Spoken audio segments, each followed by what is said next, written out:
Dear fellow truth seekers, thank you and welcome for visiting my channel, MythoReligio. MythoReligio is a series of books about religious comparison studies between the stories in Judaism, Christianity, Islam, Hinduism and Buddhism, directly from their sacred books and world mythologies, hence the name MythoReligio. The purpose is to retrace the prehistory of humanity, since I am not fully satisfied with either the explanations from the point of view of creationists nor evolutionists. There are so many missing links in both explanations. If you feel the same, then you are on the right channel. In this book series, I will also analyze about the prehistory of humanity from the archaeological records, modern scientific point of view, and other alternative theories, such as the ancient alien theories and Atlantis or Lemuria legends. After thorough research of circa 30 years, I recognize many similarities between all religious stories and even mythologies, and surprisingly, some of them are in accordance or even beyond modern science that have been proven as correct. Thus, I came to the conclusion that all religions must have come from the same source. And all these religious stories and mythologies, although heavily jumbled up, are actually telling one mega story, the true prehistory of our common ancestors. This mega story is quite different than what we have been told to believe and will truly blow your mind, as it is more fascinating than our imagination. If you have watched the earlier videos in this channel, I believe you can see some of the similarities too. If you haven't and you truly want to do a religious comparative study, I suggest that you do so. The best way to do a comprehensive religious study via this channel is by watching the videos starting from number 1 and continue until this present video and so on. That way you will see a clear pattern. For deeper analysis that I cannot share in this platform due to its sensitive nature that leads to the above conclusion, kindly read the books that are available in ebook format that can be found in my website www.mythoreligio.com or the physical books at Amazon in color or black and white version.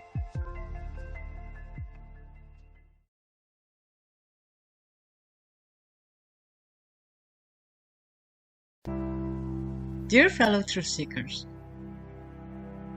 in my previous video, I have shared the story about the creation of the world and about the 3 generations of the Greco-Roman immortals.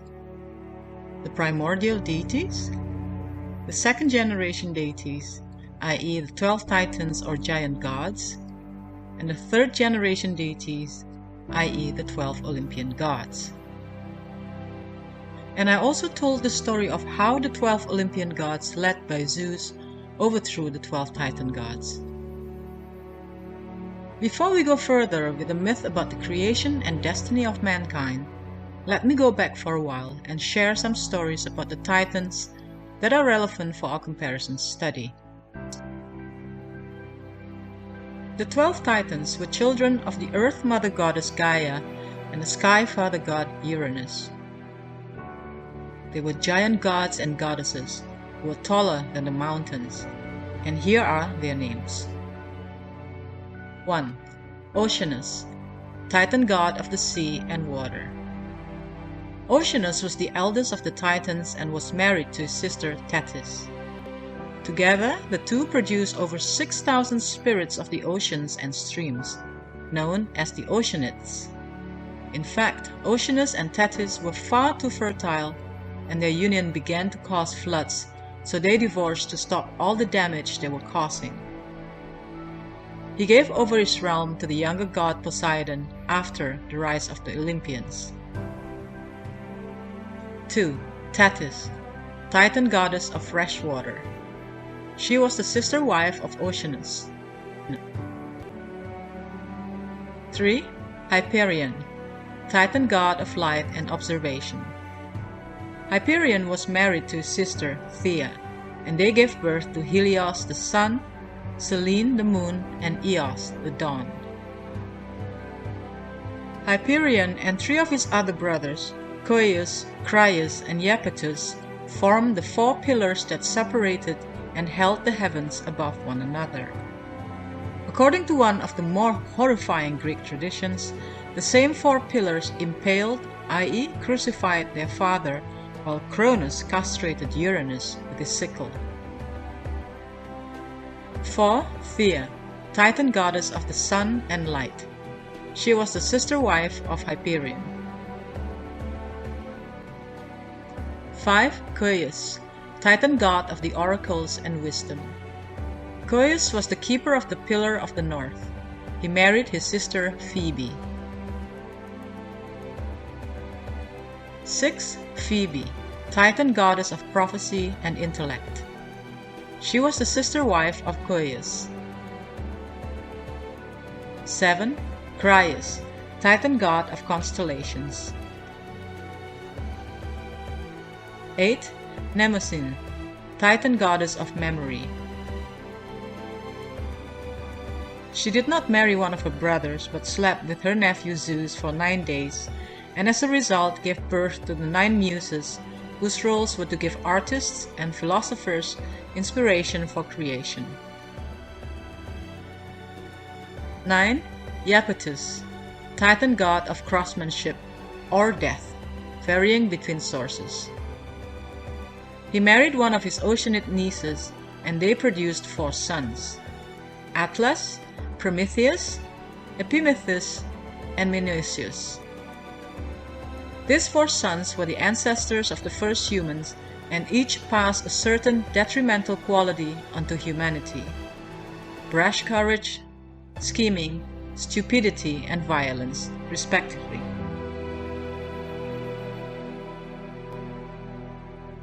10.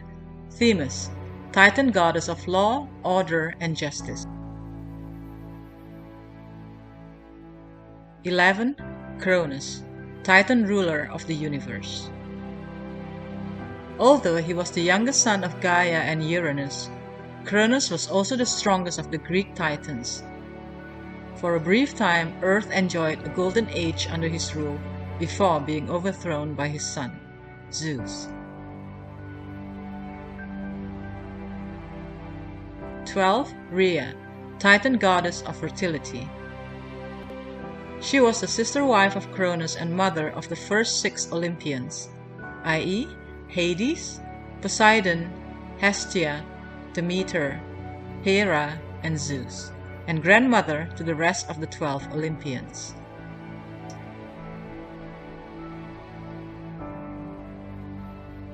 Now let me share one more story about the Greek Cronus or Roman Saturn that is important for our religious myth comparison study. The Ouroboros. The actions of the Titan god Cronus or Roman Saturn, overthrowing his own father, the sky god Uranus, eating his own children, and finally being overthrown by his own son Zeus, have earned him the epithet of Father of Time, wielding the harvesting scythe. The 1st century CE Greek historian Plutarch asserted that the Greeks believed Cronus was an allegorical name for Chronos, meaning time. The Roman 1st century CE Roman philosopher Cicero elaborated, saying that the Greek name Cronus is synonymous to Chronos, or time, since he maintained the course and cycles of seasons and a period of time. Whereas the Latin name Saturn denotes that he was saturated with years, since he was devouring his children, which implies that time devours the ages. So Cronus or Saturn represents the destructive ravages of time which devoured all things, the past consuming the future, the older generation suppressing the next generation. This also represents the cycle of life, the infinite cycle of nature's endless creation and destruction, life and death, which can also be represented by the symbol of Ouroboros. The Ouroboros symbol is an ancient symbol depicting a serpent or dragon eating its own tail that originally came from ancient Egyptian iconography. The symbol entered Western tradition via Greek magical tradition. Saturnalia. Now, although Cronus/Saturn was overthrown by his own son, in ancient Rome, Saturn was still honored in yearly 7 days festival that led up to the winter solstice, the shortest day of the year, recorded at circa December 25th in the Julian calendar, called Saturnalia. Saturnalia was still celebrated by the Romans even after the conversion of the Roman Emperor Constantine to Christianity in 312 CE. Like Christmas, Saturnalia was a public holiday celebrated around December 25th in the family home. Like Christmas, it was a time for feasting, singing, drinking, goodwill, generosity to the poor, the exchange of gifts, and the decoration of trees. Saturnalia originated as a farmers' festival to mark the end of the autumn planting season in honor of Saturn. Saturn reigned over the Golden Age, an era of peace, happiness, and plenty. Thus, the pleasures associated with the Golden Age were perhaps reenacted in Saturnalia itself. In fact, there is no record of December 25th celebration of the birth of Jesus Christ in Rome earlier than 336 CE. In Constantinople, no record of a celebration before 378 CE. In Alexandria, not before 400 CE. And in Jerusalem, not before 425 CE.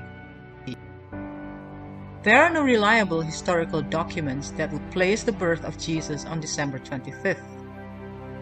On the other hand, there is overwhelming documentation that the birth of several sun gods in ancient Rome was recognized as December 25th, i.e. Saturnalia, Mithra, Roman Sol, or Greek Helios. I've just shared the basic information about Saturnalia, but who is Mithra?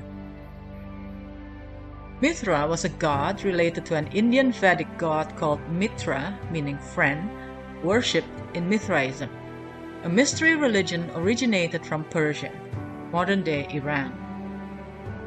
This religion became the Roman state religion by the order of the Roman Emperor Aurelian, who reigned from 270 CE to 275 CE, who also put its emblem on Roman coins. Not much is known about the life of Mithra. It is only known that he was born immaculately from a rock or cave, that he slaughtered a bull, that he banqueted on the slaughtered bull with the Roman Titan sun god Sol, and that his birthday was celebrated on December 25th. Now, the Roman sun god Sol, or Greek Helios' birthday, was also celebrated in December 25th, during a festival called the Dies Natalis Solis Invictus, Latin meaning birthday of the unconquered sun. According to the 4th century CE almanac, the calendar of Philocalus is therefore cited by some scholars as potential evidence for the merging of the festival of the unconquered sun with the celebration of the birth of Christ. By the end of the late Roman period, Christmas was part of the Christian calendar. The ancient Roman pagan festivals may have officially disappeared, but traces of the old ways remained. Dr. David M. Gwynn, author of The Roman Republic, A Very Short Introduction, suggests the commemoration of Christ's birth on 25th December appears to have originated in the West, in part to provide a Christian counterpart to the birthday of the sun. With this, I'm ending this video. Next week, I will continue with the Greco-Roman myth about the creation and destiny of mankind. Thank you for watching and hope to see you next week.